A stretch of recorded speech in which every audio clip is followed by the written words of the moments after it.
అయిపోయింది భయ్యా. మా పనయిపోయింది. ఈ కాడి నుంచెల్లి మమ్మల్ని చూస్తే మీకు చాలా అంటే చాలా బాధ అనిపిస్తది. ఎందుకో తెలియాలంటే ఈ వ్లాగ్ పూర్తిగా చూడండి.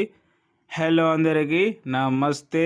Welcome back. చూడండి డ్రైనేజీల దగ్గర గడ్డి అనేది విపరీతంగా పెరిగిపోయింది. మేము చేసే పని అదే కానీ ఇక్కడి నుంచెల్లి మాకు పని అనేది చాలా అంటే చాలా హార్డ్ ఉంటది. ఎందుకంటే బతుకమ్మ పండుగ అండ్ దసరా పండుగ అచ్చేసినాయి.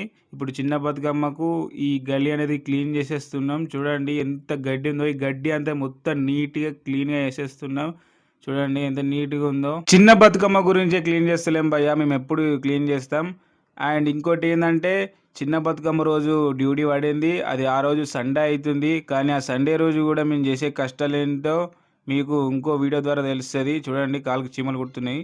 అండ్ చూడండి ఈ డ్రైనేజ్ గూడా ఎంత నీట్‌గా క్లీన్‌గా చేసేసినామో. లేట్ అయినా మంచిదే నీట్‌గా క్లీన్‌గా చేయాలని నా తోటి సహోదరులు ఎప్పుడు చెప్తూనే ఉంటారు.